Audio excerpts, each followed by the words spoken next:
ሰሞኑን ዛሬ አንድ ቪዲዮ አይቼ ነበር ዓለማዊ ቲክቶከሮች ምናምን ታታችሁ ማን ነው በቅዱስ 4 ኪሎ ምናምን ይስም ያለው ወንድማችን እሱ እንደዚህ በኢርሲያን ምናምን እንትን ብሎ አግብቶ ነው መሰለኝ እሱን አይቼ በእግዚአብሔር እኔ ክርስቶስ በጣም ደስ የሚል ስሜት ይሰማል ማለት ነው። እንደዚህ ዓለማዊ እንደዚህ ኮንተንት ያላቸው ሰዎች ጥሩ ነገር አይገኛቸው ምናምን ያልኩኝ ሳይሆን ግን በጣም ወጣት ናቸው እና በጣም ወጣት ሆነው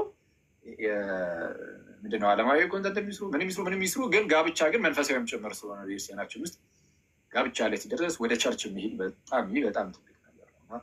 በጣም ለሁላችንም ትምህርት በጣም ነው ደስ የሚል ጌታ በነገር ሁሉ ይወርዳቸው ደግሞ እና ጻድቅ ነው እና ቀጥሉበት ነው። ቤኪ 4 ኪሎ በኦርቶዶክስ ተዋሕዶ ቤተክርስቲያን ስርዓት ጋብቻ ፈጽሟል። በመሆኑም በቤተክርስቲያኗ ስርዓት ጋብቻ መፈጸሙን ተከትሎ በርካቶች እየቀለደ ቁም ነገረኛ ይሄ ነው ያራዳ ልጅ እያሉት ይገኛሉ። እናንተም ለቤኪ 4 ኪሎ ያላችሁን መልካም ምኞት ኮሜንት ሴክሽን ላይ አስቀምጡለት። የተናገርከው ያሰብክልኝ ሆነ የልቤ መሻት ይህንን ነበረ አስተካከልከኝ ከኃያላን ጋራ አማኑኤል ሆይ ኢየሱስ ያንተ ስራ። ተወዳጆች እንኳን እግዚአብሔር ረዳችሁ እንኳን ለዚህ ክብር አበቃችሁ። ትዳራችሁን ዘመናችሁን ሁሉ እግዚአብሔር አምላክ የተባረከ ያድርግላችሁ። እመቤታችን ቅድስት ድንግል ማርያም በትዳራችሁ በኑሯችሁ በህይወታችሁ ሁሉ ውስጥ ከጎናችሁ ትሁን። ከዚህ ጋር በተያያዘ ይህንን ቪዲዮ ላይ የሚመለከቱ ወጣቶች ሁሉ መልእክት ለማስተላለፍ ነው። ይህ ዘመን ለቅድስት ቤተክርስቲያናችን ወጣቶች መልካም ዘመን ይመስለኛል። ብዙዎች ወደ ቤተክርስቲያን እየተመለሱ ብዙዎች ቃል እግዚአብሔርን እየሰሙ ብዙዎች በቅድስት ቤተክርስቲያን መንገድ ትዳራቸውን እየመሰረቱ ይገኛሉና እናንተም ደግሞ ከነዚህ ወጣቶች መካከል መሆን ይገባችኋል። በነገራችን ላይ በእኛ ቤተክርስቲያን አስተምህሮ ከቤተክርስቲያን ውጪ መጋባት እንደ ጋብቻ አይቆጠርም እንደምታውቁት። ምክንያቱም ማዘጋጃ ቤት አብራችሁ እንድትኖሩ ሊያፈራርማችሁ ይችላል እንጂ አንድ አካል ሊያደርጋችሁ አይችልም። ትዳር ደግሞ ከሁለት አካል አንድ አካል የሚሆንበት ምስጢር ነው። ከሁለት አካል ሰውን አንድ አካል የሚያደርገው ደግሞ እግዚአብሔር ነው። ይህ እግዚአብሔር የሚሰራው በማዘጋጃ ቤት ሳይሆን በቅድስት ቤተክርስቲያን በኩል ነው፣ በቅዱስ ቁርባኑ በእውነተኛ ስጋውና በእውነተኛ ደሙ በኩል ነው። ስለዚህ ለመጋባት የምታስቡ ወጣቶች ሁሉ ወደ ቅድስት ቤተክርስቲያን ቀርባችሁ ንስሐ ገብታችሁ በቅድስት ቤተክርስቲያን ስርዓት ተዳሩ። በቤተክርስቲያን ለመጋባት የእናንተ ፍቃደኝነት ብቻ ነው የሚፈልገው። እናንተ ፍቃደኛ ሆናችሁ ቀርባችሁ የንስሐ አባት ከያዛችሁ ቤተክርስቲያን ይህንን ስርዓት ለልጆቿ ትፈጽማለችና ሁላችንም ከዚህ በኋላ የምንመጣ ጄኔሬሽን ትዳራችንን መመስረት ያለብን በቤተክርስቲያን ስርዓት በቅዱስ ቁርባን ነው። ሰላም ክርስቶስ ይብዛላችሁ። መቼም የቤኪ 4 ኪሎን ሰርግ አይታችኋል። ምን እንደመሰለኝ ታውቃላችሁ? ድሮ ልጅ እያለን ከኛ ጋር ኳስ ሲጫወት ሲራገጥ ይውልና ከዛን የትምህርት መጨረሻ ላይ አንደኛ ይወጣል። ቤኪ እንደዛ ነው የሸወደን። ቤኪ እንኳን ደስ አለ።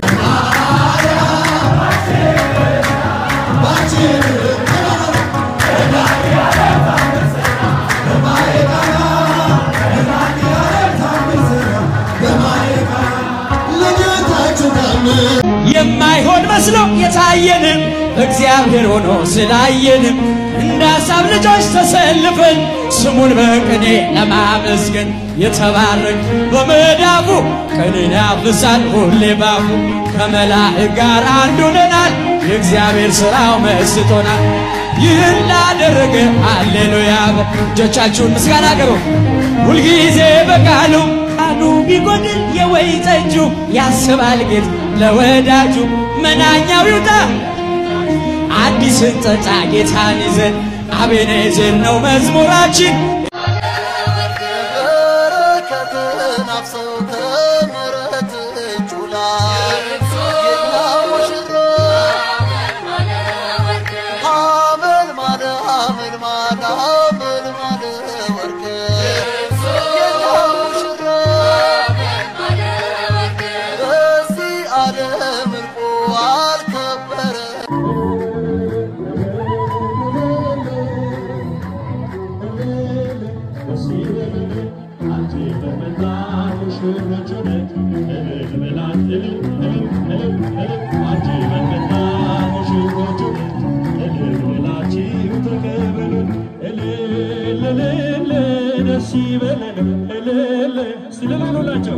Let's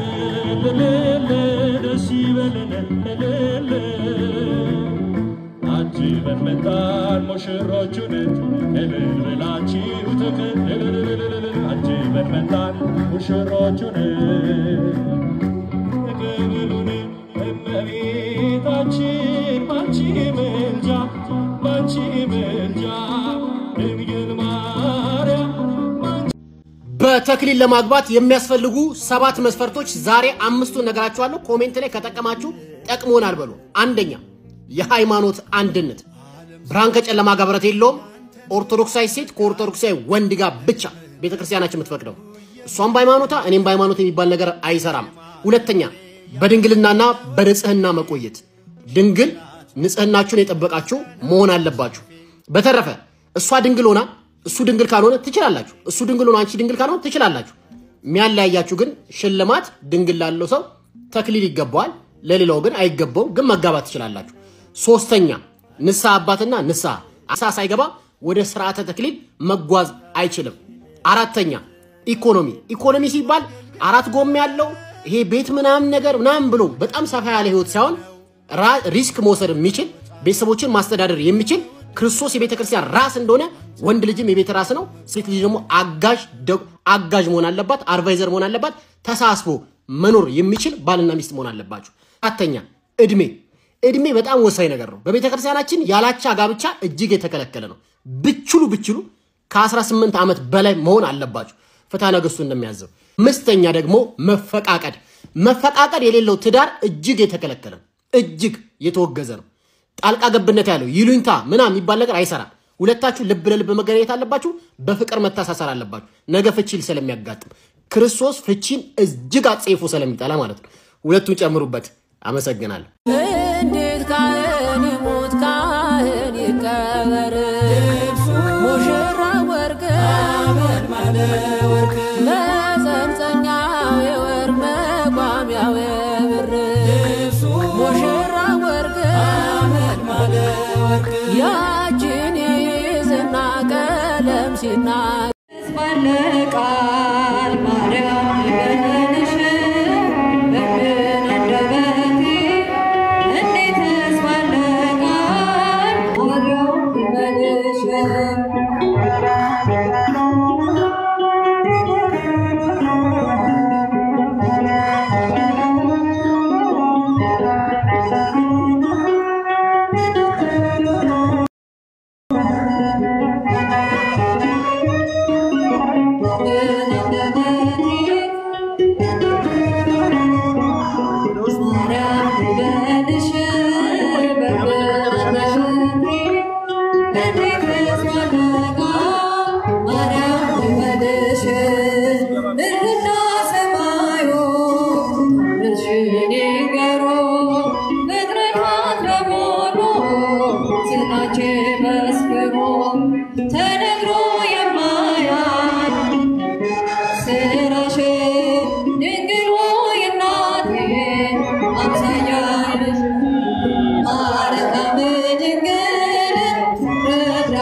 Yes, God.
Thank you.